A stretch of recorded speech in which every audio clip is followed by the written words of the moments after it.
إن الحمد لله نحمده ونستعينه ونستغفره ونعوذ بالله من شرور أنفسنا وسيئات أعمالنا من يهده الله فلا مضل له ومن يضلل فلا هادي له وأشهد أن لا إله إلا الله وحده لا شريك له وأشهد أن محمدا عبده ورسوله يا أيها الذين آمنوا اتقوا الله حق تقاته ولا تموتن إلا وأنتم مسلمون يا أيها الناس اتقوا ربكم الذي خلقكم من نفس واحدة وخلق منها زوجها وبث منهما رجالا كثيرا ونساء واتقوا الله الذي تساءلون به والأرحام إن الله كان عليكم رقيبا يا أيها الذين آمنوا اتقوا الله وقولوا قولا سديدا يصلح لكم أعمالكم ويغفر لكم ذنوبكم ومن يطع الله ورسوله فقد فاز فوزا عظيما أما بعد فإن خير الكلام كلام الله وخير الهدي هدي محمد صلى الله عليه وسلم وشر الأمور محدثاتها وكل محدثة بدعة وكل بدعة ضلالة وكل ضلالة في النار. وبعد, donc nous continuons notre explication du livre Al-Wajiz, la traduction ainsi que les commentaires sur le livre Al-Wajiz fi fiqh sunnati wal kitab al-aziz, qui se traduit par l'essentiel dans la compréhension du Coran et de la Sunna. Donc nous sommes toujours dans le livre du jeûne. La semaine dernière on avait traité de plusieurs sujets. Le premier c'était le chapitre de ceux envers qui le jeûne est obligatoire. Qui sont les personnes envers qui le jeûne, entre autres le jeûne du Ramadan, du mois du Ramadan, est obligatoire. Non ? Dans l'ordre, c'est mieux. On avait dit qu'il y avait l'unanimité des savants, ijma'ul ulama, ala annahu yajibu as-sawm ala, qu'il est obligatoire de jeûner pour al-muslim, pour le musulman, que la personne, la première condition c'est qu'elle soit musulmane. Qu'est-ce qu'on avait dit? Qu'en sort les non-musulmans. On avait dit que de cela sort les non-musulmans. Mais on avait donné des détails à ce sujet concernant le non-musulman. Qu'est-ce qu'on avait dit? Ne dites pas que vous avez oublié, parce que la semaine dernière j'ai tardé dessus quand même. Qu'est-ce qu'on avait dit concernant le fait pour le mécréant de jeûner? Celui qui veut répondre, il lève son doigt, Inch'Allah. Naam, Fadlan. Que son jeûne n'est pas accepté, mais il doit le faire quand même, parce que c'est comme s'il a pris une partie de l'islam, et même si c'est pas accepté, parce que s'il ne le fait pas, il sera châtié. Ahsant, exactement. Donc on avait dit que les non-musulmans étaient appelés à jeûner, qu'il leur était demandé de jeûner, comme il leur est demandé d'appliquer l'islam, la religion musulmane, dans sa totalité. Mais on avait dit que s'il jeûnait, même s'il jeûne, son jeûne n'est pas accepté. Pourquoi? Car Allah subhanahu wa ta'ala n'accepte pas les actes des non-musulmans. Pour qu'un acte soit accepté d'une personne, la première condition c'est d'être musulman. Tous nos musulmans, Allah subhanahu wa ta'ala n'accepte pas de lui. On avait cité le verset où Allah subhanahu wa ta'ala dit وَمَنْ يَبْتَغِ غَيْرَ الْإِسْلَامِ دِينًا فَلَنْ يُقْبَلَ مِنْهُ. Celui qui prend une religion autre que l'islam, Allah subhanahu wa ta'ala n'acceptera pas de lui. Quel est donc le bénéfice de dire que le non-musulman, qu'il lui est demandé de jeûner, mais que s'il jeûne, son jeûne n'est pas obligatoire? À quoi ça sert de dire ça alors? C'est comme si tu dis à quelqu'un, fais ça, mais si tu le fais, ce ne sera pas accepté. Quel est le bénéfice de dire ça? Quel est le bénéfice de dire que le non-musulman, il lui est demandé d'appliquer l'islam dans sa totalité? Non? Pour le pousser à appliquer la religion, mais aussi autre chose. Cela prouve, les savants disent, cela prouve que le non-musulman sera châtié pour les choses qui délaissent de l'islam. Et un non-musulman qui ne prie pas, est-ce qu'il sera châtié pour le fait de ne pas avoir prié, malgré qu'il soit mécréant? Oui, il sera châtié pour sa mécréance, et il sera châtié aussi pour toutes les obligations de la religion musulmane qu'il aura délaissées. D'accord? Et ça, c'est le but de cela, c'est pour montrer que les non-musulmans, ils seront châtiés à la fois pour leur mécréance, mais aussi pour toutes les obligations qu'Allah subhanahu wa ta'ala a ordonnées ou que son prophète sallallahu alayhi wa sallam a ordonnées, il sera châtié pour cela. Et on avait dit, pourquoi est-ce qu'il sera châtié? On avait cité la photo de Cheikh Ibn Uthaymin, la réponse de Cheikh Ibn Uthaymin, rahimahullah. Il disait que déjà les musulmans, s'ils ne font pas les obligations seront déjà châtiées, alors c'est encore pire. La première preuve, c'est que le musulman, s'il ne prie pas, il est châtié ou pas? Oui. Comment un musulman peut être châtié parce qu'il délaisse une obligation de la religion musulmane et qu'un mécréant, lui, ne le serait pas? Première preuve. Et la deuxième preuve dans le Coran,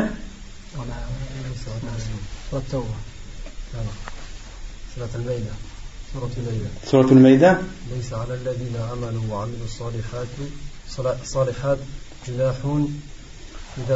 Fima ta'imu.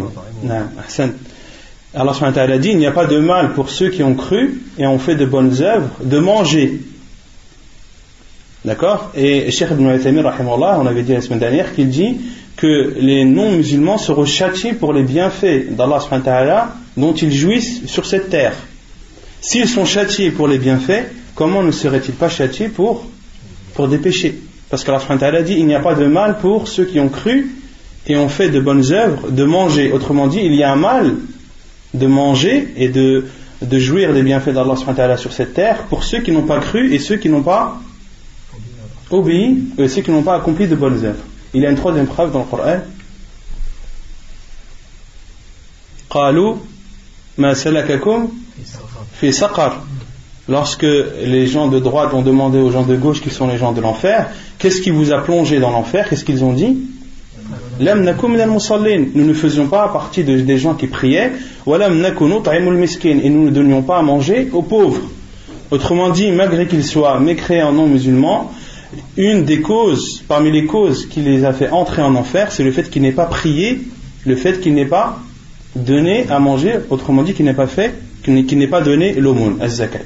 Donc tout cela prouve que le non-musulman, il lui est demandé d'appliquer l'islam dans sa totalité. Mais pour que cet islam soit accepté de lui, il faut tout d'abord qu'il atteste les deux attestations, qui est d'attester qu'il n'y a de vraie divinité qu'Allah et d'attester que Muhammad sallallahu alayhi wa sallam est son envoyé.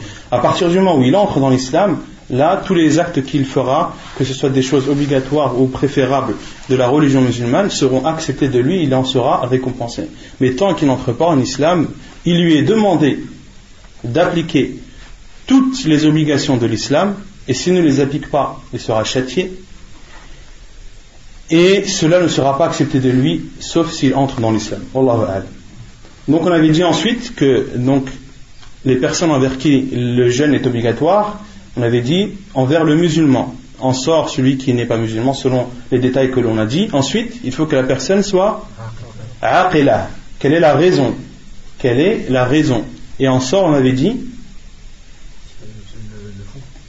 celui qui est fou, celui qui est possédé, et on avait dit celui qui est évanoui, celui qui est évanoui toute une journée, ou celui qui est dans le coma par exemple. D'accord?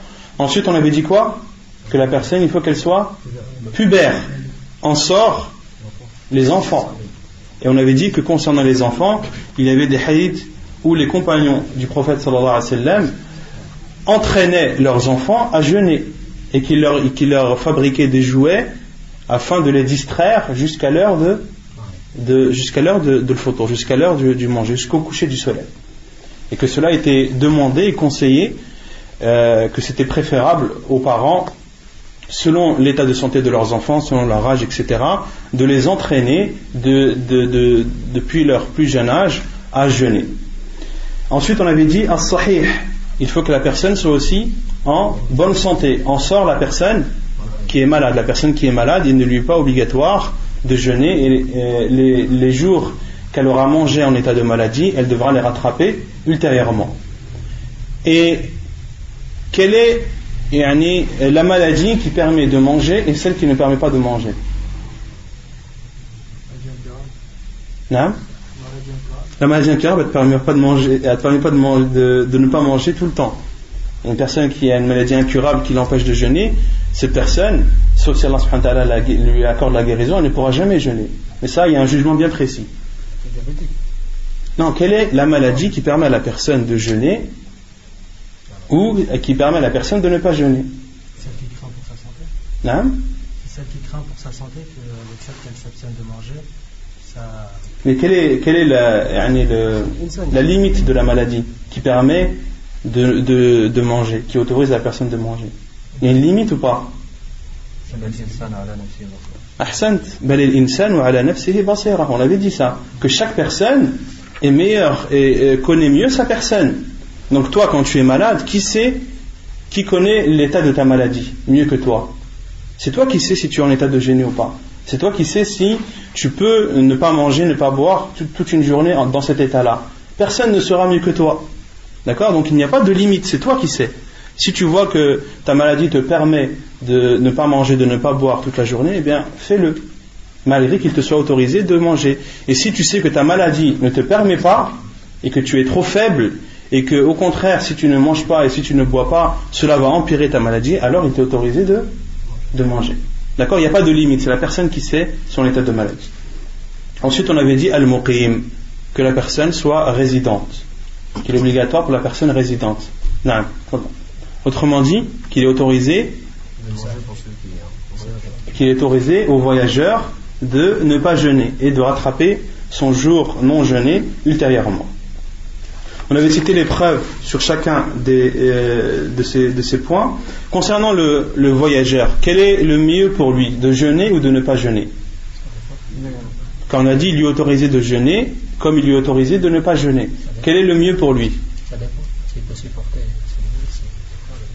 Naam, selon la difficulté, les savants disent hasab al-mashaqqa, selon la difficulté qu'éprouve ce voyageur. Si son voyage se fait de façon aisée, n'est pas dur et qu'il peut jeûner tranquillement tout en étant voyageur, alors de jeûner est meilleur pour lui. Et s'il éprouve une difficulté ou un mal à jeûner durant son voyage, alors il est préférable pour lui de ne pas jeûner. On avait cité les compagnons radiyallahu anhum lorsqu'ils sortaient en bataille avec le prophète sallallahu alayhi wa sallam. Certains parmi eux jeûnaient, d'autres ne jeûnaient pas. Et les uns ne reprochaient pas aux autres. Les uns, ceux qui jeûnaient ne reprochaient pas à ceux qui avaient mangé de ne pas avoir jeûné, et ceux qui n'avaient pas jeûné ne reprochaient pas à ceux qui avaient jeûné d'avoir jeûné. Taïb.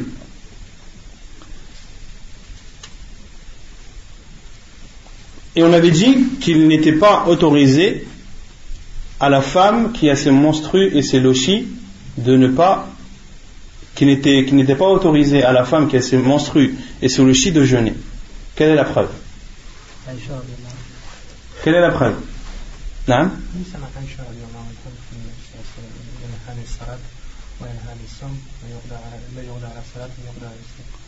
C'est le hadith de Aïcha radhiyallahu anha qui dit qu'au temps du prophète sallallahu alayhi wa sallam, elles avaient leurs menstrues et le prophète sallallahu alayhi wa sallam leur ordonnait de rattraper leurs prières, de ne pas rattraper leurs prières et de rattraper leur jeûne.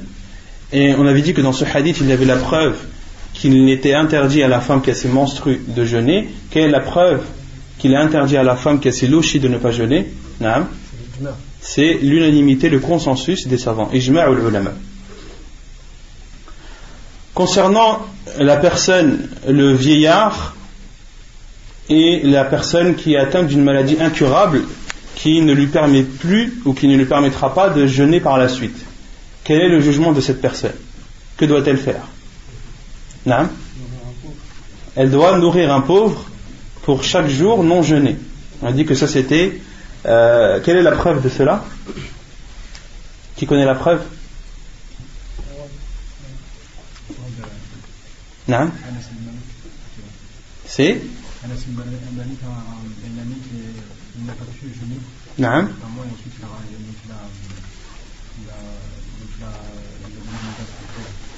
Ahsan, c'est entre autres le fi'l de Anas radiyallahu anhu lorsqu'il était âgé et qu'il ne pouvait plus jeûner, il a invité 30 pauvres et les a nourris, il leur a donné du pain mélangé à de la viande. Mais ça c'est, quand on parle de preuve, il faut toujours commencer par la preuve la plus haute. Et la preuve la plus haute c'est Al-Qur'an. Quelle est la preuve? La preuve que tu as dit elle est vraie, mais on va dire que c'est la dernière des preuves. Non? وعلى الذين يطيقونه فدية طعام مسكين أو مساكين حسب القراءة. Et pour ceux qui peuvent jeûner, alors qu'ils nourrissent un pauvre. Et on avait dit que ce verset, Abdullah ibn Abbas, qu'est-ce qu'il avait dit?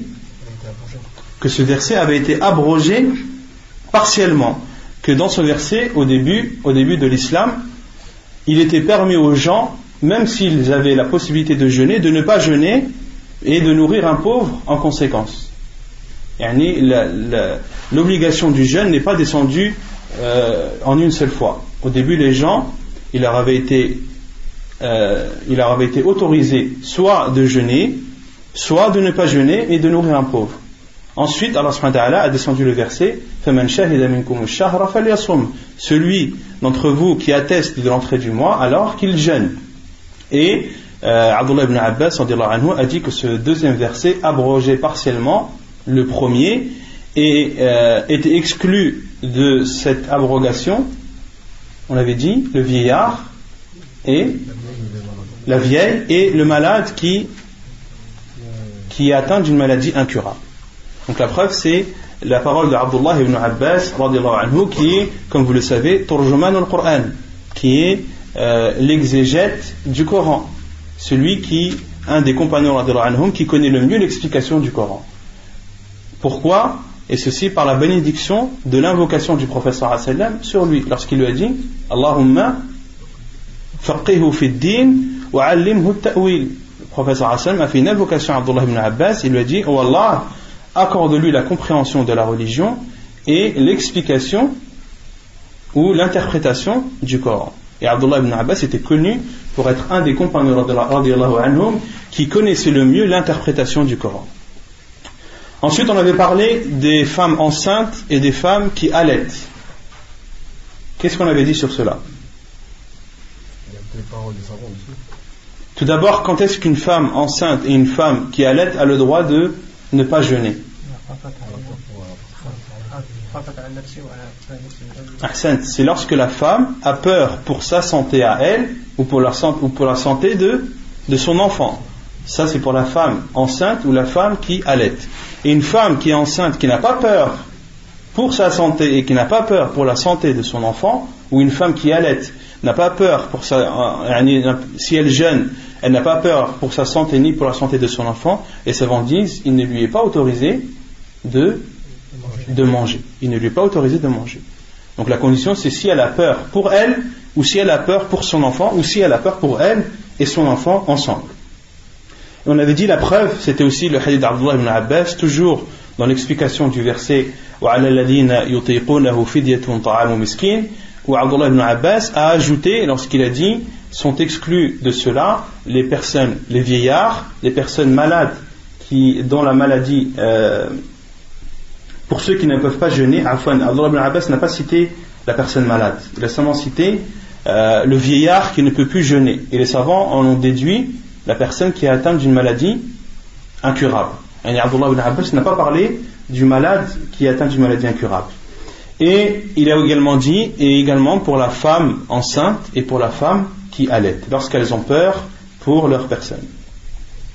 Et on avait dit qu'il y avait aussi Abdullah ibn Umar qui était du même avis que Abdullah ibn Abbas, lorsque sa fille était mariée à un mushrik, à une personne de Quraysh, Afwan, et qu'elle était enceinte, elle a été atteinte d'une forte soif, et son père, Abdullah ibn Umar, lui a ordonné de boire et de manger, et de donner à nourrir en conséquence pour chaque jour un pauvre. Ensuite, on avait parlé de la mesure ou de la quantité de repas à donner aux pauvres. Qu'est-ce qu'on avait dit? Avant le moud.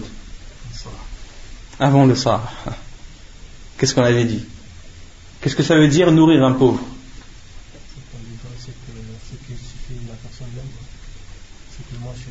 Ce qui suffit à une personne, les savants disent, d'offrir à un pauvre, que ce soit un déjeuner ou bien un dîner, d'offrir à un pauvre une quantité de nourriture suffisante à le rassasier, à rassasier un pauvre, que ce soit le déjeuner ou bien alors le dîner. Et ce n'est pas obligatoire de le nourrir un jour entier, de lui donner un déjeuner et un dîner. Non. À partir du moment où tu le nourris, que tu lui donnes un repas qui le rassasie, que ce soit un déjeuner ou bien un dîner, tu as fait ton devoir. Et on avait dit qu'il était autorisé pour le vieillard de nourrir 30 pauvres en une seule fois, et que cela lui suffirait pour tout le mois. D'accord? S'il nourrit 30 pauvres, c'est comme si il fait son expiation des 30 jours qu'il aura mangé. Et est-ce qu'il est autorisé de donner de l'argent à un pauvre, de dire voilà, tiens, 10 €, achète-toi un repas? Non, ahsant. Pourquoi les savants disent qu'il doit donner de la nourriture? Yani, Allah subhanahu wa ta'ala dit it'amu masakin ou miskin. Allah subhanahu wa ta'ala a parlé de it'am, de nourrir. Il n'a pas parlé de donner de l'argent, même si tu sais que cette personne va acheter de la nourriture. Non, toi va l'acheter et donne-lui. Toi va l'acheter et donne-lui. Et pour celui qui n'a pas possibilité de nourrir, qu'il donne alors, on avait dit un moud de blé, ou bien alors 2 sa' d'autre chose, ou bien 2 moud d'autre chose. Vous savez, vous connaissez le sa' et le moud? Ça c'est le moud, c'est ça, c'est les 2 mains jointes, ouvertes. Et le sa' c'est 4 mouds. Et donc les savants, comme Cheikh Ibn Uthaymin a dit, de donner un moud de blé ou de froment, ou bien nisfu sa' min ghayrihi, ou bien la moitié d'un sa' d'autres nourritures. Et la moitié d'un sa' c'est 2 mouds. طيب. يقول المؤلف أركان الصوم, les piliers du jeûne. أولا النية لقوله تعالى وما أمروا إلا ليعبدوا الله مخلصين له الدين. مخلصين له الدين حنفاء. Donc les piliers du jeûne, le premier c'est l'intention. لقوله تعالى, la preuve est la parole d'Allah subhanahu wa ta'ala lorsqu'il dit وما أمروا, il ne leur a été ordonné que d'adorer Allah subhanahu wa ta'ala en lui vouant un culte exclusif, en lui vouant un culte exclusif, c'est-à-dire d'adorer Allah subhanahu wa ta'ala en ne désirant que sa face, en ne voulant que son agrément. ولقول النبي صلى الله عليه وسلم إنما الأعمال بالنيات وإنما لكل امرئ ما نوى حديث رواه البخاري ومسلم. Et la preuve également, c'est les paroles du prophète sallallahu alayhi wa sallam lorsqu'il dit les actes ne valent que par leur intention, et pour chaque personne son intention, et pour chaque personne son intention. ولا بد أن تكون قبل الفجر من كل ليلة لحديث حفصة قالت قال رسول الله صلى الله عليه وسلم من لم يجمع الصيام قبل الفجر فلا صيام له حديث صحيح رواه الترمذي وأبو داود والنسائي. Et l'auteur dit, et il est obligatoire d'avoir l'intention avant le fajr, avant l'apparition de l'aube de chaque nuit. La preuve est le hadith de Hafsa qui dit, le prophète sallallahu alayhi wa sallam a dit, celui qui n'a pas l'intention du jeûne avant l'apparition de l'aube, point de jeûne pour lui. Point de jeûne pour lui. Dans ce hadith, le prophète sallallahu alayhi wa sallam a dit, man lam yujmi' wal ijma' ay lam yanwi. Al-ijma' huna an-niyya. Le prophète sallallahu alayhi wa sallam a dit, celui qui n'a pas l'intention de jeûner avant l'apparition de l'aube, qabla al-fajri. On avait dit l'aube, il y a 2 aubes. Il y a l'aube mensongère et l'aube véridique. Dans ce hadith, de quelle aube parle le prophète sallallahu alayhi wa sallam? Al-fajru as-sadiq, l'aube véridique. Et on avait dit l'aube véridique, comment est-ce qu'on la reconnaît de l'aube mensongère? À part Bachir. On avait déjà parlé de ça, Naam Arfan. Naam. Il y en a un dont les lueurs sont, il y a une des aubes dont les lueurs sont verticales. C'est laquelle? L'horizontale c'est la vraie, la verticale c'est la fausse. Donc il y a 2 aubes. Il y a l'aube mensongère qui elle est avant l'aube véridique, et l'aube mensongère, comme on la reconnaît, ce sont des lueurs dans le ciel qui sont des traits verticaux, des traits verticaux. Et on avait dit que ces traits verticaux, ces traits blancs verticaux, ils sont suivis par des ténèbres. La nuit revient après. Quant à l'aube véridique, comme on la reconnaît, c'est un trait qui va de l'est à l'ouest, qui fait toute l'horizon et qui n'est pas suivi par des ténèbres. Et à partir du moment où tu vois l'aube véritable, eh bien il n'y aura plus de nuit après, et ce sera le jour. D'accord? Et le prophète sallallahu alayhi wa sallam a dit Man lam yujmi' as-siyam qabla al-fajr, celui qui n'a pas l'intention de jeûner avant l'apparition de l'aube, c'est-à-dire avant l'apparition de l'aube véridique. Il ne faut pas tenir compte de l'aube mensongère. Et quel est le laps de temps entre l'aube véridique et l'aube mensongère? Certains disent 1 heure, et c'est entre 45 minutes et 1 heure et quart à peu près, selon les pays et selon aussi les saisons. Fala siyam lah, le prophète sallallahu alayhi wa sallam a dit point de jeûne pour lui. Celui qui n'a pas l'intention de jeûner avant l'apparition de l'aube, point de jeûne pour lui. Les savants ont dit point de jeûne, c'est-à-dire point de jeûne accepté. Point de jeûne accepté. Donc les savants en ont déduit fala siyam ay la siyam sahih. Donc celui qui n'a pas l'intention de jeûner avant l'apparition de l'aube, c'est-à-dire si il a l'intention de jeûner ne serait-ce que quelques minutes après l'apparition de l'aube, son jeûne n'est pas accepté. C'est un des piliers du jeûne, d'avoir l'intention de jeûner.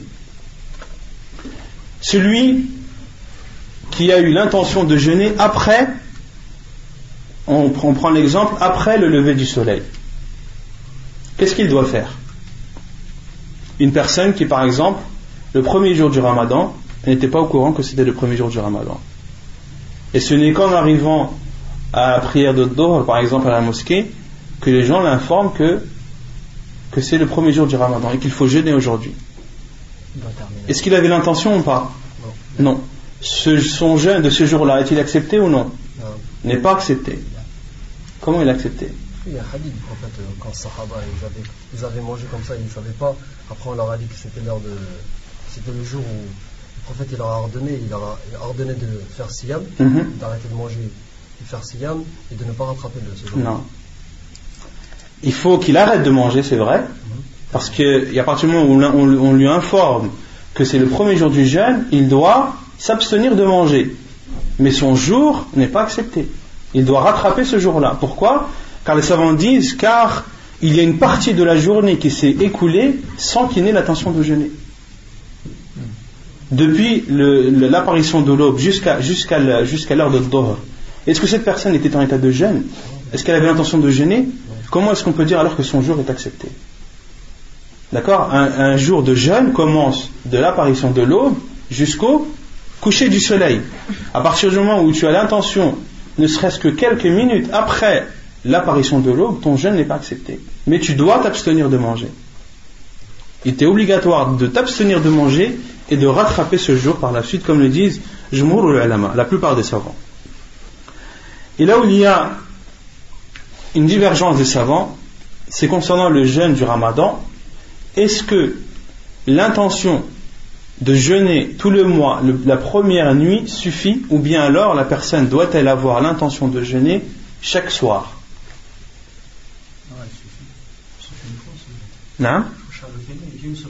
Cheikh Ibn al-Thamin dit une seule fois. Cheikh Ibn Baz et Cheikh al-Albani disent non. Disent tous les jours. Et après c'est à vous de voir la vie qui vous paraît dans lequel vous êtes le plus apaisé. Et Cheikh al-Albani et Cheikh Ibn Baz disent, le prophète sallallahu alayhi wa sallam a dit Man lam yujmi' as-siyam qabla al-fajr fala siyam la. Celui qui n'a pas l'intention de jeûner avant le fajr, avant l'apparition de l'aube, point de jeûne pour lui. Point de jeûne pour lui. Ils disent le jeûne de chaque jour est une adoration à part entière. Tu jeûnes le lundi, eh bien tu as jeûné le jour du lundi. C'est une adoration à part entière. Le jeûne du mardi, c'est une autre adoration. C'est un autre jour, donc c'est une autre adoration. C'est une autre apparition de l'aube et c'est un autre coucher du soleil. Donc à chaque fois, ce sont des adorations bien distinctes. Donc tu dois avoir une intention pour chacune de ces intentions, pour chacune de ces adorations à la fois. Et ça c'est l'avis de la plupart des savants. Et quant à Cheikh Ibn Uthaymin rahimahullah ta'ala, lui il dit que de jeûner, d'avoir l'intention de la première nuit suffit. Car les gens, lorsque le mois du Ramadan arrive, ils ont l'intention de jeûner tout le mois. Ils ont l'intention de jeûner tout le mois. Et quand on parle de l'intention, c'est-à-dire avoir la motivation et avoir l'envie et être résigné à jeûner. D'accord? C'est vouloir jeûner. C'est ça l'intention. C'est pas de parler. L'intention, on avait dit qu'elle réside dans le cœur.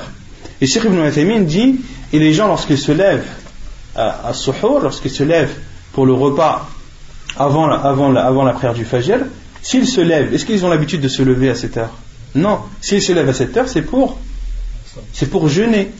D'accord? Donc l'intention, elle est présente automatiquement. Cheikh Ibn Uthaymin dit que l'intention, elle est là, elle est présente automatiquement, et ceci depuis le premier jour, car la personne, elle sait que le mois entre et qu'elle devra jeûner pour chacun de ces jours. Chaque jour de ce mois du Ramadan, la personne va jeûner. Donc la première intention suffit. La première intention suffit. Concernant la personne qui est fatiguée, la 29e nuit de Sha'ban, c'est-à-dire la nuit où va se décider, où les gens vont savoir l'entrée du mois du Ramadan ou pas. Si une personne est fatiguée ce jour-là et qu'elle a besoin de dormir, elle ne peut pas attendre. Par exemple, elle dort après l'Asr et elle sait qu'elle aura du mal à se réveiller avant le Fajr. D'accord? Est-ce qu'il lui est autorisé d'avoir l'intention de jeûner avant de dormir à l'heure de l'Asr, au cas où il se réveille, au cas où le mois du Ramadan commence le lendemain? Il y a un problème déjà. Pourquoi? Tu sais pas, une personne qui est fatiguée, elle dort. Est-ce qu'une personne qui ne prie pas à cause de son sommeil, est-ce qu'elle a fait un péché ou pas? Non, le prophète sallallahu alayhi wa sallam a dit, lorsque l'un d'entre vous a oublié une prière ou a dormi pendant celle-ci, qu'il l'a prie au moment où il se réveille. Donc toi tu ne peux plus tenir debout à l'heure de l'Asr. Tu pries l'Asr, tu dors. Est-ce que tu as le droit de prendre tes précautions? Tu sais que ton état de fatigue, peut-être que tu ne te réveilleras pas pour le Maghrib. Tu vas faire ton possible, mais peut-être que tu ne vas pas te réveiller, ni pour l'Aïcha.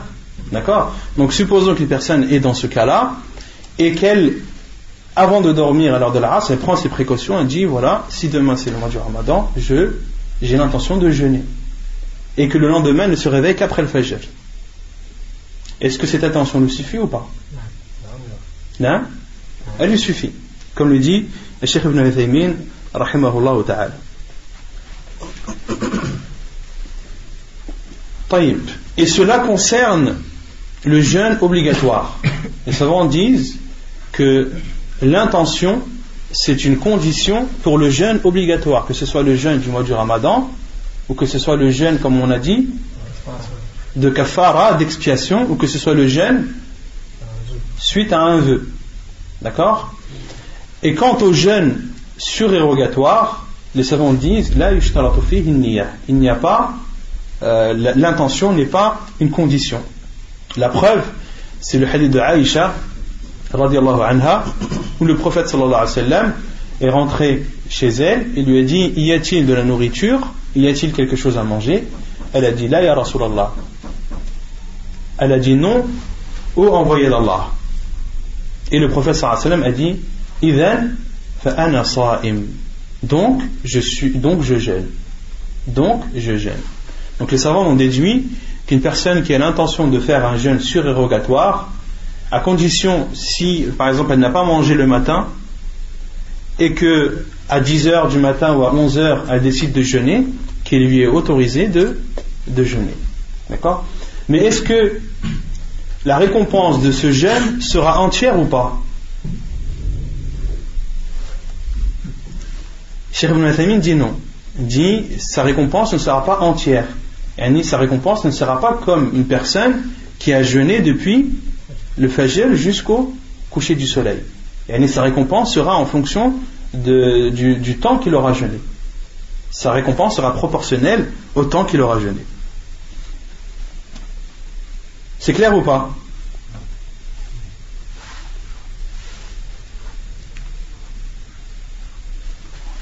Taïb. Le deuxième pilier, ثانيا الإمساك عن المفطرات من طلوع الفجر إلى غروب الشمس قال تعالى فالآن باشروهن وابتغوا ما كتب الله لكم وكلوا واشربوا حتى يتبين لكم الخيط الأبيض من الخيط الأسود من الفجر ثم أتموا الصيام إلى الليل.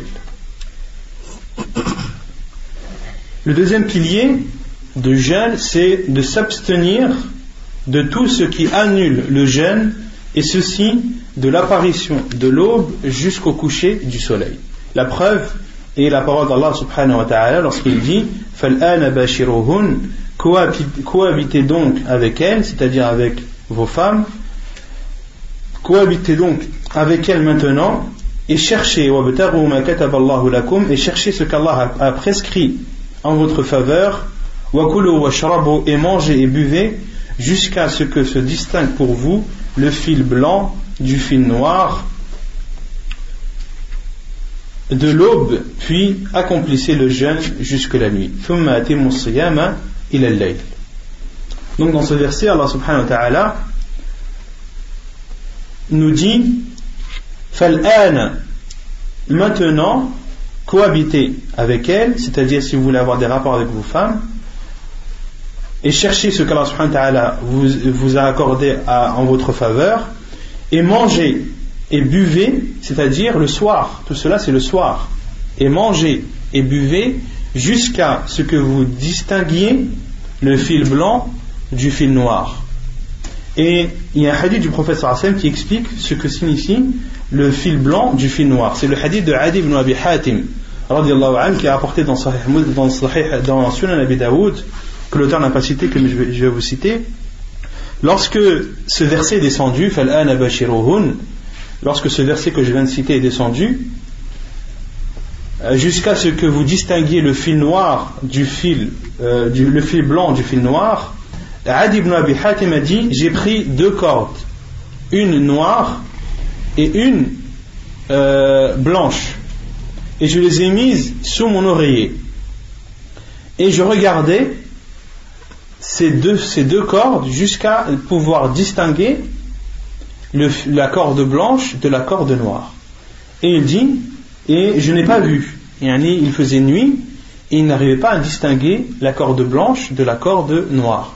Il est parti voir le prophète sallallahu alayhi wa sallam et il lui a dit inna wisadaka, le prophète sallallahu alayhi wa sallam a souri ou a ri, fadahik ثم قال إن وسادك لعريض طويل, et le prophète sallallahu alayhi wa sallam, pour plaisanter, lui a dit ton oreiller est grand et large.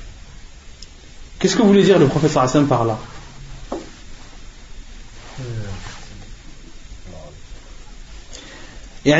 À l'heure du Fajr, est-ce qu'il fait jour ou pas? Il fait nuit. Alors, à l'heure du Fajr, lorsque l'aube apparaît, il fait toujours nuit. Si tu es chez toi et que tu éteins les lumières, tu ne verras pas la différence. Donc, si tu veux chercher à voir le fil blanc du fil noir dans la nuit à l'heure du Fajr, tu peux toujours attendre. Tu pourras voir la différence entre le fil blanc et le fil noir que lorsque le soleil sera presque levé, que lorsque la lumière sera répandue sur terre. Et le prophète sallallahu alayhi wa sallam lui a dit inna wisadaka la'aridun tawil. Autrement dit, si tu fais ainsi, alors ta nuit sera très longue. Autrement dit, la nuit, quand est-ce qu'elle se finit? La nuit, quand est-ce qu'elle se finit? À l'apparition de l'aube. D'accord? Si tu cherches à voir un fil blanc du fil noir jusqu'à presque que le soleil se soit levé, automatiquement ta nuit sera plus longue que les autres. Parce que toi, tu considéreras que c'est toujours la nuit alors que ce n'est plus la nuit. Donc le prophète sallallahu alayhi wa sallam, pour plaisanter, lui a dit inna wisadaka la'aridun tawil. Ton oreiller, autrement dit ton sommeil, si tu dors dans une nuit dans laquelle tu attends de voir le fil blanc du fil noir, alors tu vas dormir longtemps. D'accord? Et le prophète sallallahu alayhi wa sallam lui a dit innama huwa al-layl wal nahar, c'est le jour et la nuit. Autrement dit, jusqu'à ce que vous distinguiez le fil blanc, c'est-à-dire du jour, du fil noir, c'est-à-dire de la nuit, jusqu'à ce que vous voyez la différence, jusqu'à ce que vous voyez les ténèbres de la nuit et les lueurs du jour. C'est à partir du moment-là où vous devez vous abstenir. Vous devez vous abstenir de boire de manger et d'avoir des rapports avec vos femmes. Puis Allah subhanahu wa ta'ala dit, puis complétez le jeûne jusqu'à la nuit, c'est-à-dire jusqu'au coucher du soleil. Donc ce sont les deux conditions. La première, l'intention, et la seconde, qui est de s'abstenir de tout ce qui annule le jeûne, et ceci de l'apparition de l'aube jusqu'au coucher du soleil. Maintenant, la question qui se pose, quelles sont ces choses qui annulent le jeûne? Quelles sont ces choses dont nous devons nous abstenir du lever du soleil de l'apparition de l'aube jusqu'au coucher du soleil? Al-Mufattirat, walladhi yufattiru bihi as-sa'im sittatu ashya'. L'auteur dit, les choses qui annulent le jeûne sont au nombre de 6.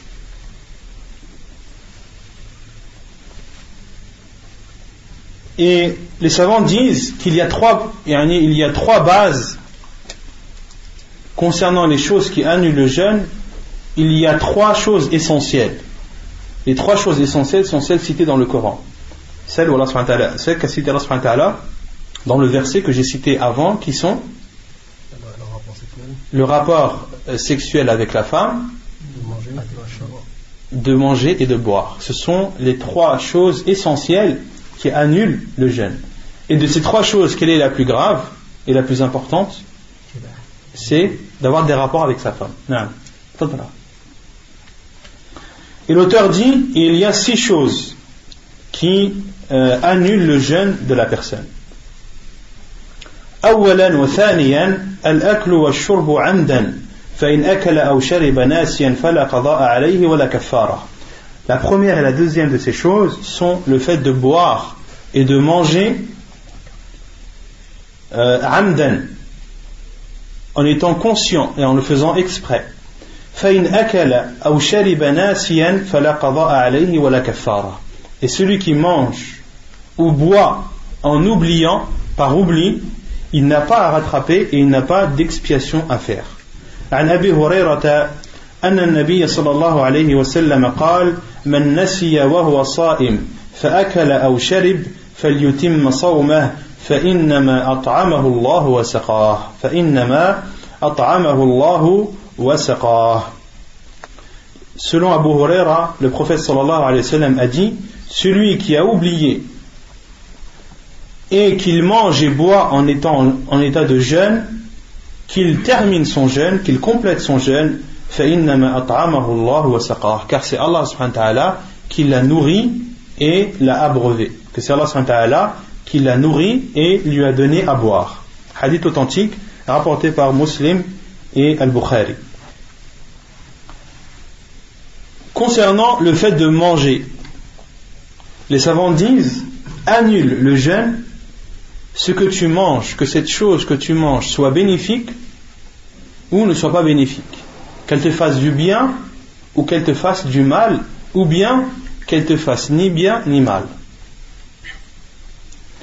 Une chose que tu manges qui te fait du bien, par exemple de la viande, tu manges de la viande, ça te fait du bien, d'accord? Tu manges du porc, ça te fait du bien ou ça te fait du mal? Ça te fait du mal. Tu manges du papier, ça te fait du bien ou ça te fait du mal? Ça te fait ni bien ni mal. Les savants disent, dans tous les cas, ton jeûne est, si tu le fais volontairement, ton jeûne est annulé. Ton jeûne est annulé. Car certains peuvent vous dire, il est interdit de manger les choses qui te renforcent ou les choses qui te nourrissent. D'accord? La réponse est non. Manger, les savants disent, c'est-à-dire entrer quelque chose. C'est quelque chose qui entre dans ta bouche et arrive à ton estomac. C'est ça, manger. Toute chose, de solide, qui entre par ta bouche et atterrit dans l'estomac, ça s'appelle manger. Et cela annule le jeûne. D'accord? Washurbu, pareil pour la boisson. Que tu bois quelque chose qui t'est bénéfique, ou que tu bois quelque chose qui te fait du mal, comme l'alcool par exemple, ou que tu bois quelque chose qui ne te fait ni du bien ni du mal, dans tous les cas, à partir du moment où ça s'appelle boire, ton jeûne est annulé si tu le fais volontairement. Par contre, si tu le fais par oubli, comme on l'a dit, tu ne dois ni rattraper, ni arrêter le jeûne. Maintenant, une question qui se pose, qui a été posée à beaucoup de savants, concernant le suppositoire. Donc on a dit de manger, c'est tout ce qui entre par la bouche. Les suppositoires, est-ce qu'il est autorisé à une personne malade, qui a de la fièvre par exemple, d'utiliser un suppositoire?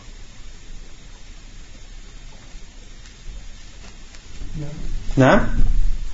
Il est autorisé. Les savants disent à condition que ce suppositoire n'ait pas pour fonction de nourrir, que ce soit un médicament. Par exemple, si tu as de la fièvre, que le suppositoire, c'est un médicament qui permet de baisser la température de ton corps. Mais à partir du moment où c'est un suppositoire qui te nourrit, dans ce cas, c'est interdit. D'accord? De même pour les gouttes que tu mets sur tes yeux. D'accord? De mettre des gouttes sur tes yeux, cela est autorisé. Les savants disent, même si la goutte arrive à ta gorge et que tu sens le goût, tu dois la recracher. Si elle arrive à ta gorge et que tu sens le goût, tu dois la recracher et cela n'annule pas ton jeûne. D'accord? Donc ce qu'il faut retenir, c'est que de manger et de boire, c'est ce qui entre par la bouche et arrive à l'estomac. Concernant une personne qui doit faire un examen dans lequel on doit entrer une caméra dans son ventre, est-ce que ça annule son jeûne ou pas?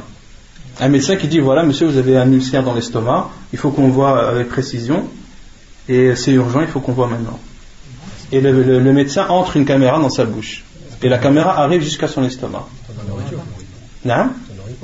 Ça, ce n'est pas appelé comme de la nourriture. Ce n'est pas appelé de la nourriture. Cheikh Ibn Uthaymin ainsi que Cheikh Al-Albani ont été questionnés sur cela et ils ont dit non, que cela n'annule pas le jeûne. D'accord? Que c'est une tige de fer ou un objet métallique qui entre dans le ventre et en ressort. Cela n'annule en aucun cas le jeûne de la personne. Concernant de se brosser les dents, est-ce que c'est autorisé ou pas? Avec le dentifrice.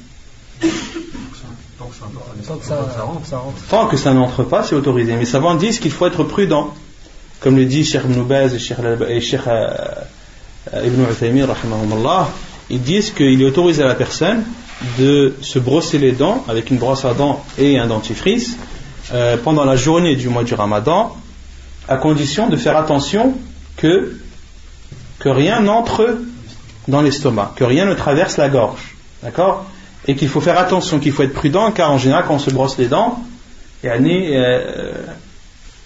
ce qui est à l'intérieur de la bouche peut facilement traverser la gorge. Donc il faut être prudent. Et Cheikh Ibn Uthaymin a dit, même si la personne avale sans faire exprès, il a accepté ou pas? Il a accepté. Cheikh Ibn Uthaymin dit, et si on considère, ou si cette personne avale sans faire exprès ou par erreur un peu de son dentifrice, eh bien son jeûne n'est pas atteint. Non. En ce qui concerne son dentifrice, c'est autorisé, mais il n'est pas préférable de ne pas le faire. Mais en ce qui concerne la même. Le mieux, les savants disent, al-aoula isti'mal al-siwak. Les savants disent, le mieux, c'est d'utiliser le siwak. D'accord? Mais là on parle de, est-ce qu'il est autorisé ou pas? Est-ce qu'il est autorisé ou pas de se brosser les dents avec un dentifrice? Oui, il est autorisé. Mais est-ce que c'est le mieux? Non, ce n'est pas le mieux. Le mieux, c'est d'utiliser le siwak et d'appliquer la sunna du prophète sallallahu alayhi wa sallam. Concernant les piqûres, est-ce qu'il est autorisé à une personne de s'administrer des piqûres alors qu'il est en état de jeûne? Non, sauf si la piqûre le nourrit. Non, il est autorisé sauf si la piqûre est nourrissante. Si c'est une perfusion, une piqûre qui nourrit le corps, cela est interdit, car ça a le même jugement que la nourriture. Ça a le même jugement que la nourriture. Et si c'est une aiguille où il s'administre un produit à travers une aiguille qui est un médicament, ce produit est un médicament pour le soigner, cela est autorisé.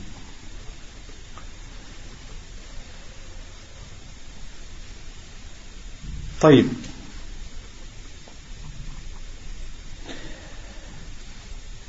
De même, de même qu'il est autorisé de faire l'istinshaq, de se laver le nez, de se rincer le nez, notamment dans les ablutions, et aussi de faire al-madmada ou l'istinshaq. Car dans les ablutions, on doit se laver la bouche et se rincer le nez. Mais la personne qui est en état de jeûne, lorsqu'elle se rince le nez, elle ne doit pas forcer. Car le prophète sallallahu alayhi wa sallam a dit وَبَالِغْ فِي الْإِسْتِنْشَاقِ إِلَّا أَن تَكُونَ صَائِمًا. Et accentue dans le lavage de ton nez, lorsque tu inspires l'eau, le prophète sallallahu alayhi wa sallam a dit accentue cela, sauf quand tu es en état de jeûne, de peur que l'eau n'entre par le nez et ne traverse la gorge et atteint l'estomac. D'accord? طيب. Troisièmement, al-qayyu amdan. ثالثا al-qayyu amdan. فإن غلبه القي فلا قضاء عليه ولا كفارة.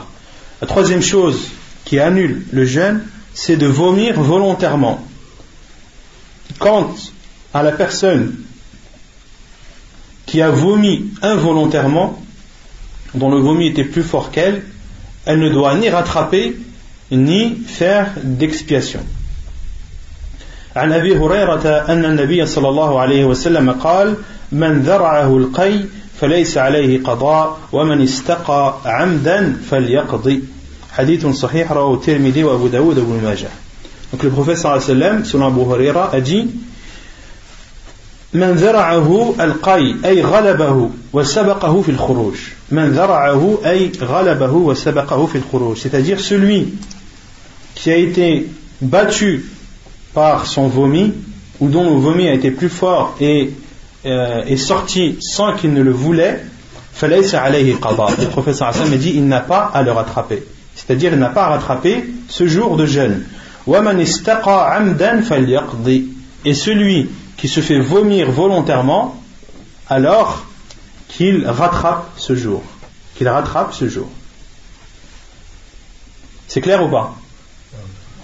Non. Waman.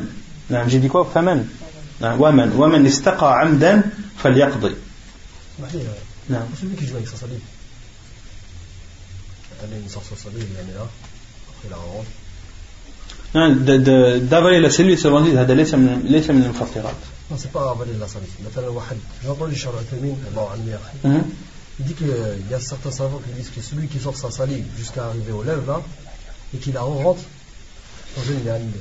Non, parce que Cheikh Al-Uthaymeen part du principe, beaucoup de savants partent du principe que manger, quand on parle de manger, c'est quelque chose qui vient de l'extérieur et entre à l'intérieur.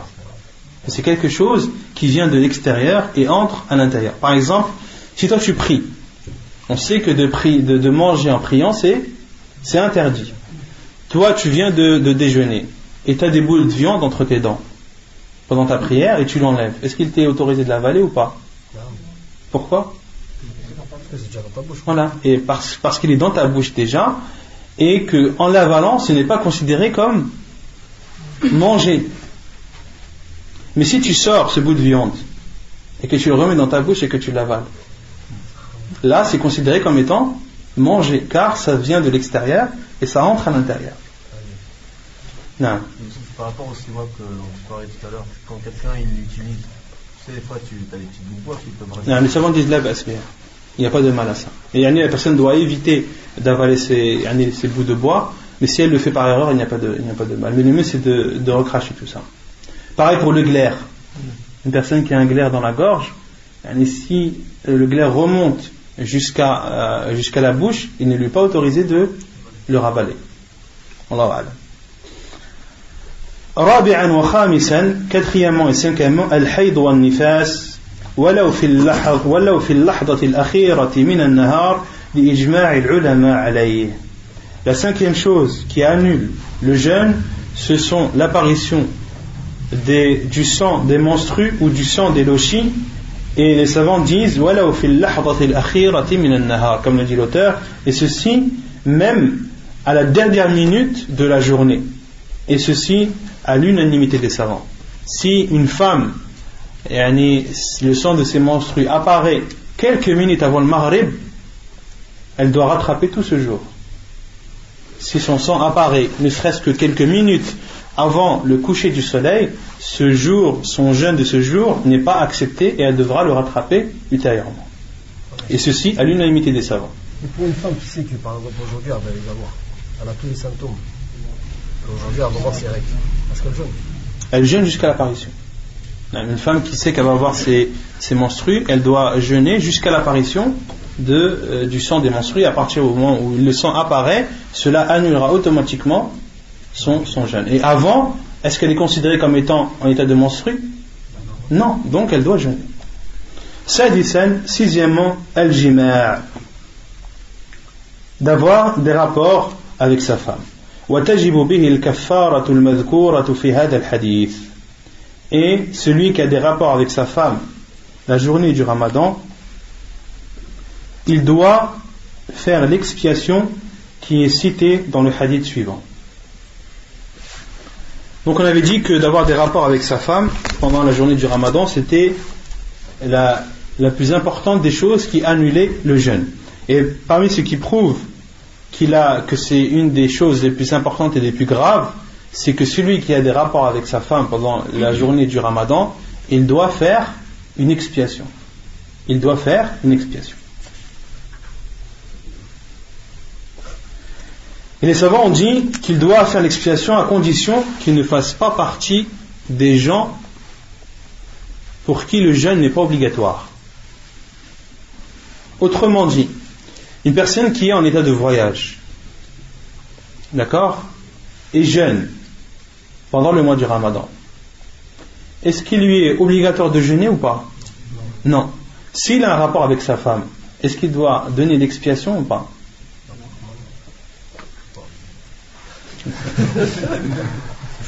Il doit faire l'expiation ou pas? Ce que tu as dit, non. Non, pourquoi? Parce que tu dis que c'était pas obligatoire le jeûne.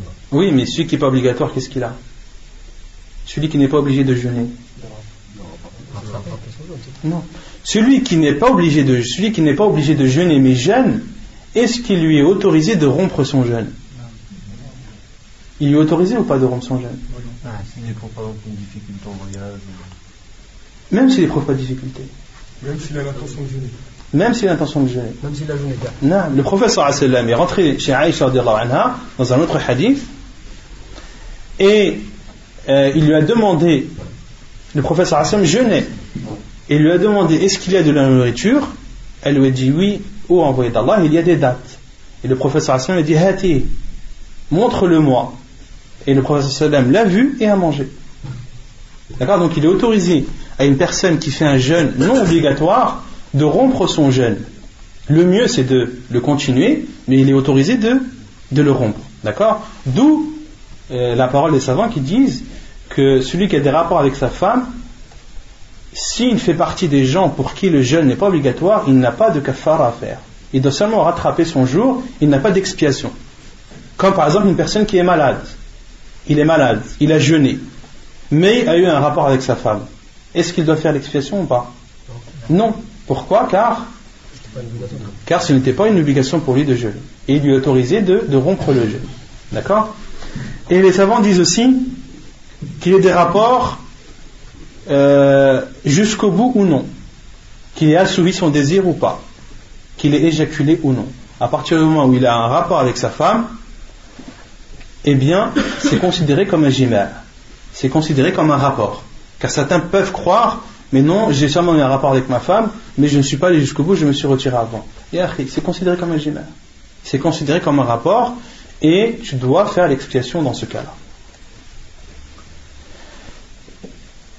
Et aussi, parmi les conditions, et ceci, ce n'est pas uniquement pour le fait d'avoir des rapports avec sa femme, mais dans tout, et pour qu'une personne fasse l'expiation, il faut 3 conditions. Premièrement, qu'elle ne l'ait pas fait par oubli. Deuxièmement, qu'elle ne l'ait pas fait par ignorance. Et troisièmement, qu'elle ne l'ait pas fait par contrainte. Autrement dit, une personne qui a eu des rapports avec sa femme par oubli. Il a oublié que c'était le premier jour du Ramadan, par exemple. Lui et sa femme ont oublié. Même si certains savants disent que cela est très peu probable. Mais c'est possible. Eh bien, dans ce cas, il n'a pas Il n'a pas à rattraper et il n'a pas de qada à faire. Car il a oublié. De même pour celui qui ne connaissait pas le jugement. Celui qui ne sait pas qu'il est interdit d'avoir des rapports avec sa femme pendant la journée du Ramadan, et l'a fait, il n'a ni à rattraper, ni d'expiation à faire. De même pour celui qui a été contraint. Celui, par exemple, qu'on a menacé d'avoir des rapports avec sa femme ou bien de le tuer. Soit tu as des rapports avec ta femme pendant le Ramadan, ou soit on te tue. Les savants disent Hada la kafarata alayhi wa la qada. Celui n'a ni à rattraper, ni d'expiation à faire, car il a été contraint. C'était contre son gré. Donc, quelle est cette expiation? عن أبي هريرة أن النبي صلى الله عليه وسلم عن أبي هريرة رضي الله عنه قال بينما نحن جلوس عند النبي صلى الله عليه وسلم إذ جاءه رجل فقال يا رسول الله هلكت قال ما لك قال وقعت على امرأتي وأنا صائم فقال رسول الله صلى الله عليه وسلم هل تجد رقبة تعتقها قال لا قال فهل تستطيع أن تصوم شهرين متتابعين قال لا قال فهل تجد إطعام 60 مسكينا قال لا قال فمكث النبي صلى الله عليه وسلم فبين نحن على ذلك أوتي النبي صلى الله عليه وسلم بعرق فيه تمر والعرق المكتل قال أين السائل فقال أنا قال خذ هذا فتصدق به فقال الرجل على أفقر مني يا رسول الله فوالله ما بين لابتيها يريد الحرتين أهل بيت أفقر من أهل بيتي فضحك النبي صلى الله عليه وسلم حتى بدت أنيابه ثم قال أطعمه أهلك حديث متفق عليه. Que doit faire une personne qui a eu des rapports avec sa femme pendant le jour du Ramadan? Et également, les savants disent que l'expiation, elle n'intervient uniquement pour la personne qui a eu des rapports avec sa femme pendant le mois du Ramadan. Pendant le mois du Ramadan. Une personne, par exemple, qui fait un jeûne d'expiation et qui a eu un rapport avec sa femme, qu'est-ce qu'il doit faire? On a dit que le jeûne d'expiation était obligatoire. Il a eu un rapport avec sa femme ce jour-là. Qu'est-ce qu'il doit faire? Il a le kafara ou pas? Il n'a pas d'expiation, il doit seulement rattraper son jour. D'accord? Maintenant, une personne qui était malade pendant le Ramadan et a manqué 2 jours. Et le mois de Shawwal rattrape ces 2 jours du Ramadan. Et a eu un rapport avec sa femme. Qu'est-ce qu'il doit faire? Non? Il rattrape, il y a un kafara ou pas? Pourquoi? Parce qu'il n'est pas dans le mois de Ramadan. Les savants disent la sagesse de cette expiation, c'est le fait d'avoir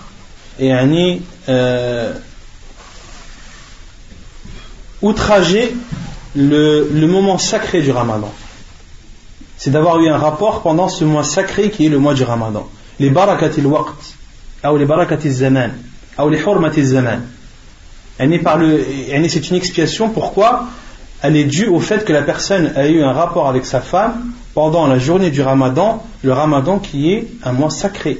Les jours du Ramadan sont des mois sacrés. Et le fait d'avoir négligé cet aspect sacré du Ramadan oblige la personne de faire l'expiation. Et s'il rattrape ces jours de Ramadan qu'il n'aura pas jeûné dans un mois autre que le mois du Ramadan et qu'il ait un rapport avec sa femme, il doit seulement rattraper ce jour et non faire l'expiation. Pourquoi? Car ça a eu lieu en dehors du mois du Ramadan. Allahu a'lam. Donc sur Abu Huraira, il dit: nous étions assis avec le prophète sallallahu alayhi wa sallam lorsqu'un homme est venu à lui et a dit: ô envoyé d'Allah, halaktu, je connais la perdition, je suis détruit. On peut dire je suis détruit. Non, je suis détruit. Il y a 2 versions du hadith. Il y a une version du hadith qui dit halaktu, où l'homme a dit halaktu, c'est-à-dire je connais la perdition, je suis perdu, on peut dire ça, mais pas perdu géographiquement, c'est je suis perdu. halaktu, subhanallah. Dans une autre version, il a dit haraqtu.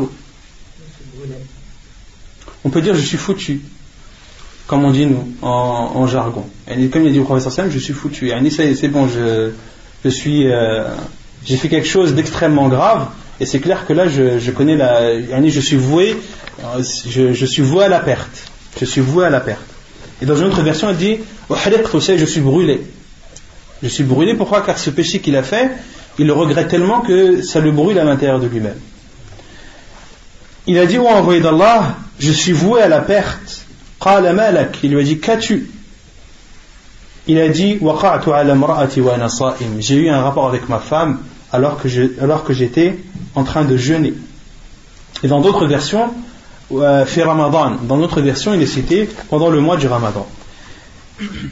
Et le prophète sallallahu alayhi wa sallam lui a dit, as-tu un esclave à affranchir? Il a dit non. Le prophète sallallahu alayhi wa sallam lui a demandé, alors, peux-tu jeûner 2 mois de suite? Il a dit non. Le prophète sallallahu alayhi wa sallam lui a dit, as-tu la possibilité de nourrir 60 pauvres? L'homme a dit non. فَمَكَثَ النَّبِيُّ صَلَّى اللَّهُ عَلَيْهِ وَسَلَّمَ. Et le prophète sallallahu alayhi wa sallam s'est assis et a attendu. S'est assis et a attendu. Certains savants ont dit que le prophète sallallahu alayhi wa sallam, et les 2 explications ont été données, soit le prophète sallallahu alayhi wa sallam attendait la révélation, car c'était une situation qu'il ne connaissait pas, et il attendait une réponse venant directement d'Allah subhanahu wa ta'ala.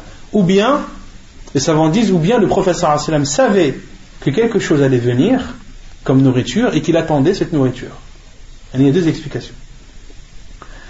Le prophète sallallahu alayhi wa sallam s'est alors assis et attendu, et Abu Huraira radiyallahu anhu a dit, et alors que nous étions ainsi, on a apporté au prophète sallallahu alayhi wa sallam un panier ou bien une corbeille de dattes. Et le prophète sallallahu alayhi wa sallam a dit, où est la personne qui m'a demandé tout à l'heure? Ayn as-sa'il? Il a dit, c'est moi, ô envoyé d'Allah. Et il a répondu, le prophète sallallahu alayhi wa sallam lui a dit, prends cela et donne-le en aumône. Et l'homme a dit, ala afqara minni ya Rasulallah. Et l'homme a répondu, veux-tu que je donne ces dattes à des personnes qui sont moins pauvres que moi? Ala afqara minni ya Rasulallah. Non, c'est ça. L'homme a dit, ô envoyé d'Allah, veux-tu que je donne ces dattes à des personnes dont je suis plus pauvre qu'elles?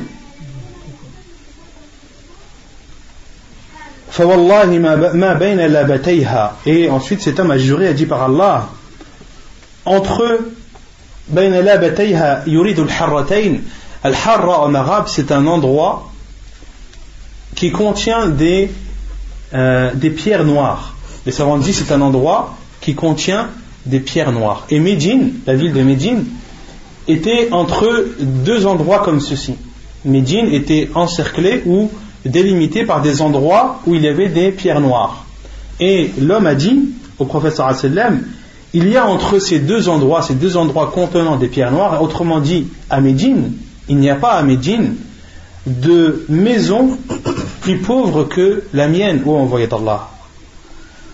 Et à Médine, je fais partie des gens les plus pauvres. Et le prophète sallallahu alayhi wa sallam a souri. Fadahik, il a ri et souri, hatta badat anyabu, jusqu'à ce que les molaires du prophète sallallahu alayhi wa sallam soient apparus. Thumma qala at'imhu ahlak. Puis le prophète sallallahu alayhi wa sallam a dit, donne ceci à ta famille, donne ceci à manger à ta famille. Hadith authentique rapporté par Al-Bukhari et Muslim.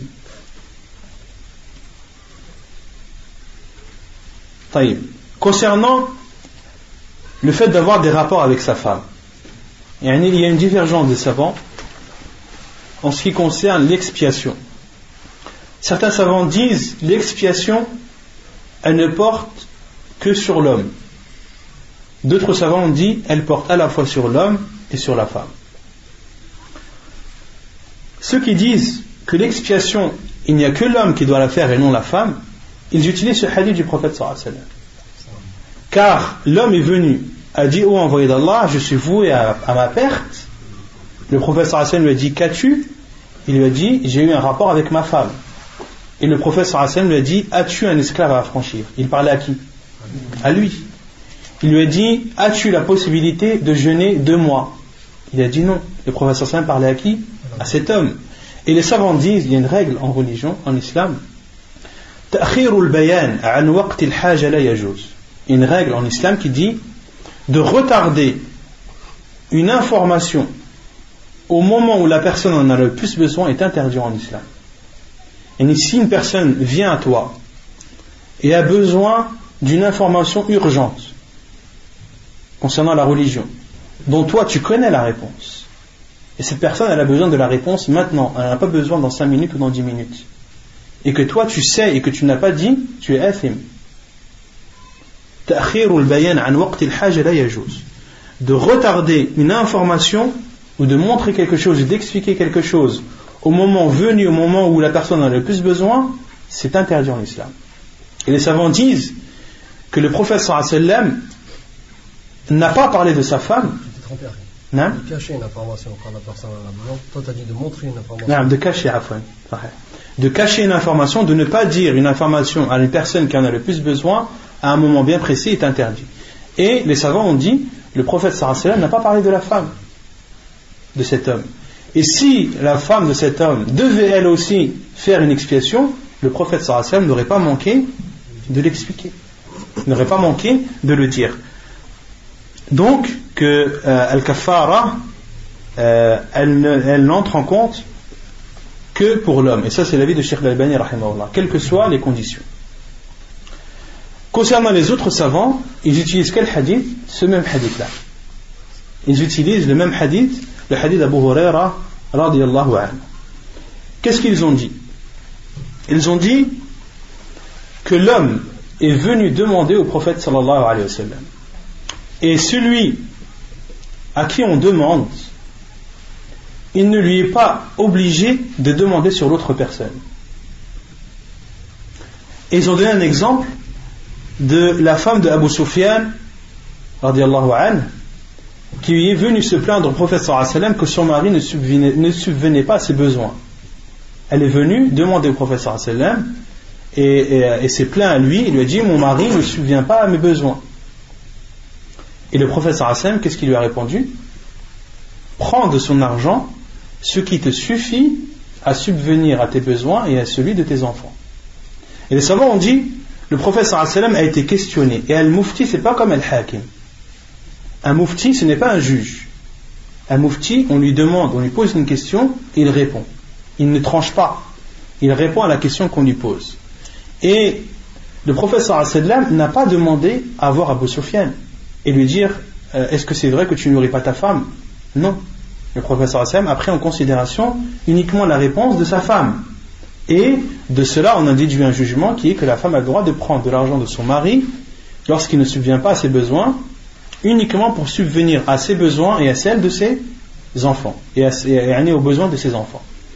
Et ici les savants ont dit que le prophète sallallahu alayhi wa sallam n'a pas parlé de la femme car c'est une question qui lui a été posée.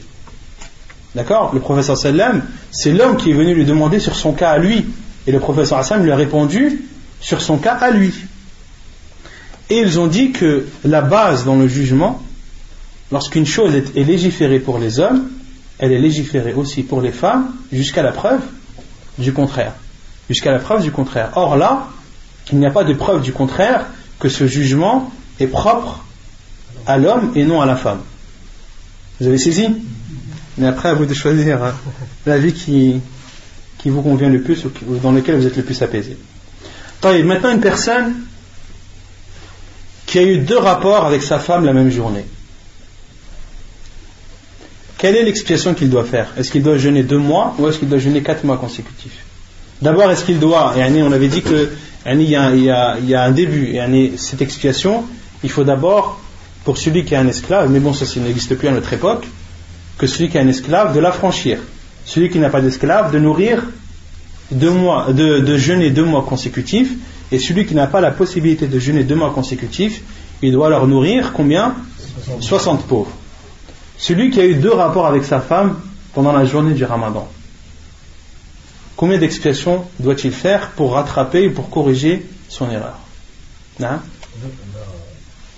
Comme le prophète l'a dit, les savants disent un seul. Les savants disent un seul. Pourquoi? Car à partir du moment où il a eu le premier rapport, son jeûne est annulé. Non, c'est ce que j'ai voulu dire. Non? C'est ce que j'ai voulu dire. T'as dit qu'il lui faut 2 expiations. Non, j'ai dit, Zama, le hadith, il s'applique sur lui. Juste une fois.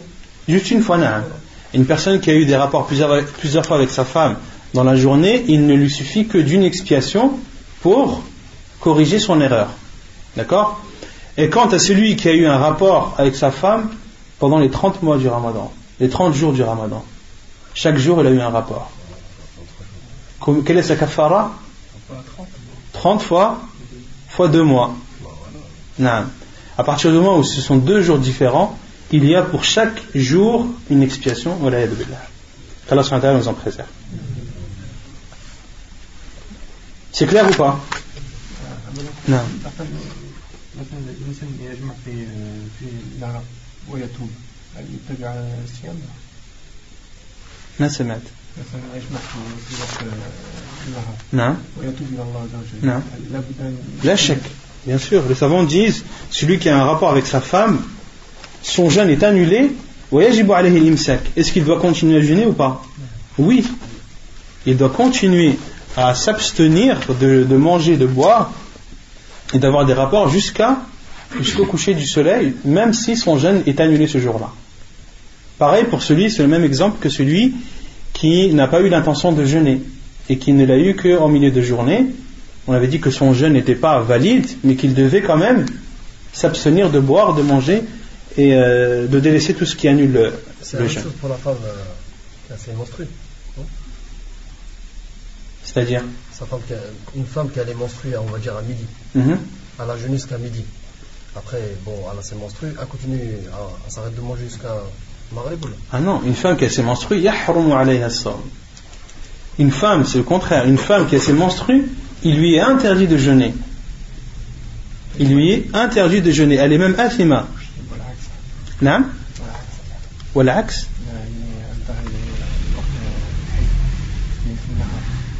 Allahu a'lam, ça je sais pas.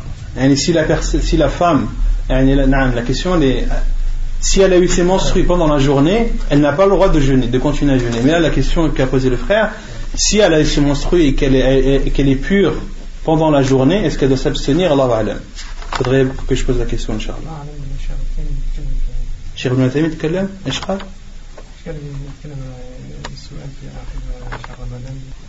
Inch'Allah, je vais faire une recherche là-dessus. Barakallahu fik. طيب, adab al-siyam.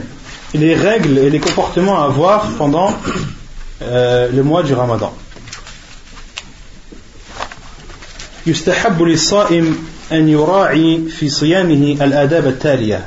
Il est préférable pour le jeûneur de se comporter pendant son jeûne de la façon suivante ou des façons suivantes. أولا السحور. Le premier comportement à avoir, c'est as-sahur ou bien as-suhur. Quelle est la différence entre as-sahur et as-suhur?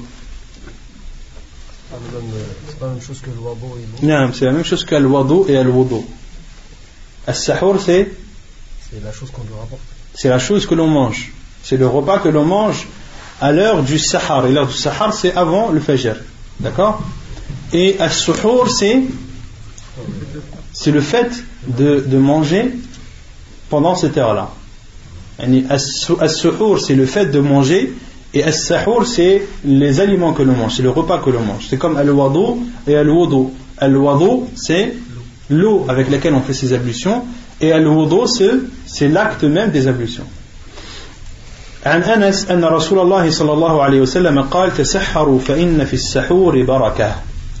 Selon Anas, le prophète sallallahu alayhi wa sallam a dit: mangez le sahur, car il y a dans le sahur une barakah, il y a dans le sahur une bénédiction.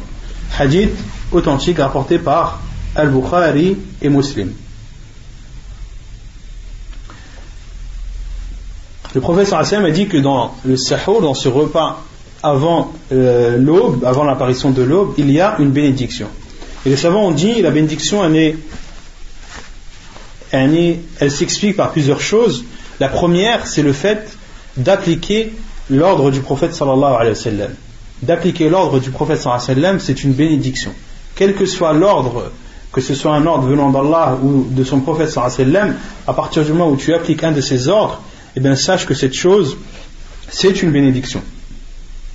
C'est une bénédiction aussi car il permet de renforcer le corps de la personne. Quand tu manges le sahur, tu renforces ton corps qui te permettra de jeûner dans de bonnes conditions jusqu'au coucher du soleil. Il y a aussi, parmi les savants disent, parmi les bénédictions, c'est que ce sahur t'aide à adorer Allah subhanahu wa ta'ala. Car ton corps, lorsqu'il est plus fort et lorsqu'il est bien alimenté, il te permet d'adorer Allah subhanahu wa ta'ala dans de bonnes conditions. Il y a aussi, parmi les bénédictions, le fait que il y a la bénédiction que l'on voit, que chacun d'entre nous connaît, et ceci lorsqu'une personne par exemple a l'habitude de boire 6 ou 7 fois par jour, ou a l'habitude de beaucoup manger, et du jour au lendemain, lorsque le mois du Ramadan arrive et qu'elle mange son sahur, elle n'éprouve plus de soif ni de faim, alors qu'elle avait l'habitude de boire 6-7 fois par jour. Ceci prouve que as-sahur est une bénédiction, qu'il y a une bénédiction dans ce repas, car il permet à la personne de faire face à la soif et à la faim. Et parmi aussi les bénédictions de sahur, c'est que c'est la différence qu'il y a entre le jeûne, notre jeûne, et celui des gens du livre. Comme est cité dans le hadith du prophète sallallahu alayhi wa sallam, al-faslu, que le prophète sallallahu alayhi wa sallam a dit, la différence qu'il y a entre nous et le jeûne des gens du livre, aklatu as-sahur. Aklatu as-sahur, c'est le repas du sahur. Le repas du sahur, c'est ce qui différencie le jeûne de la religion musulmane du jeûne des gens du livre. D'accord ? Et les savants disent que tout ce que tu fais qui te permet de te différencier des gens du livre, eh bien sache que c'est une baraka, que c'est un bien et une bénédiction. Et la baraka, les savants disent la bénédiction, lorsque l'on parle de la bénédiction, c'est un surplus de biens constant. C'est ça la baraka. La baraka, lorsque l'on parle de bénédiction, c'est un bien qui est un surplus de biens, un bien qui est grand en quantité et qui dure en durée. Qui est grand en quantité et qui dure en durée. ويتحقق السحور ولو بجرعة ماء لحديث عبد الله بن عمرو قال رسول الله صلى الله عليه وسلم تسحروا ولو بجرعة ماء حديث صحيح رواه ابن حبان. Et l'auteur dit, et le sahur doit être fait ne serait-ce qu'avec une gorgée d'eau, comme cela est rapporté dans le hadith de Abdullah ibn Amr qui dit que le prophète sallallahu alayhi wa sallam a dit, faites le suhour, mangez le sahur, ne serait-ce qu'avec une gorgée d'eau, ne serait-ce qu'avec une gorgée d'eau. Et concernant les mérites de sahur, il y a beaucoup de hadiths du prophète sallallahu alayhi wa sallam. L'auteur n'en a cité qu'un seul. Il y en a d'autres où le prophète sallallahu alayhi wa sallam dit par exemple, inna Allah wa malaikatahu yusalluna ala al-mutasahhirin, qu'Allah subhanahu wa ta'ala et ses anges prient sur ceux qui mangent as-sahur. Et on avait dit qu'Allah subhanahu wa ta'ala et ses anges prient, c'est-à-dire qu'ils font l'éloge de ces personnes dans les cieux. Et un autre hadith où un homme est rentré chez le prophète sallallahu alayhi wa sallam alors qu'il était en train de manger le sahur, et le prophète sallallahu alayhi wa sallam lui a dit, innaha barakatun a'taakumullahu iyyaha fala tada'uhu. Et le prophète sallallahu alayhi wa sallam, cet homme est rentré chez le prophète sallallahu alayhi wa sallam pendant qu'il était en train de manger as-sahur, et le prophète sallallahu alayhi wa sallam lui a dit, c'est une bénédiction qu'Allah subhanahu wa ta'ala vous a accordée, ne la délaissez pas, ne la délaissez pas. Et la meilleure chose à manger pendant le sahur, c'est les dates, comme l'a dit le prophète sallallahu alayhi wa sallam dans un hadith authentifié par Cheikh al-Albani, ni'ma suhuril mu'min ou sahuril mu'min at-tamr. Le meilleur des sahurs pour le croyant sont les dates. ويستحب تأخيره عن أنس عن زيد بن ثابت رضي الله عنه قال تسحرنا مع النبي صلى الله عليه وسلم ثم قام إلى الصلاة قلت كم كان بين الأذان والسحور قال قدر 50 آية حديث متفق عليه. Et il est préférable de retarder ce repas, de le retarder jusqu'à un peu avant l'apparition de l'aube. Selon Anas ibn Zayd ibn Thabit, qu'Allah l'a agréé, il dit: nous mangions le sahur avec le prophète sallallahu alayhi wa sallam, puis il était appelé à la prière. Et Anas ibn Zayd, radiallahu anhu, a dit: quel était le laps de temps entre l'appel à la prière et le sahur? Et il a répondu: c'était un laps de temps équivalent à 50 versets. Un laps de temps équivalent à la lecture de 50 versets. Autrement dit, le prophète sallallahu alayhi wa sallam s'arrêtait de manger quelques minutes avant l'adhan du fajr.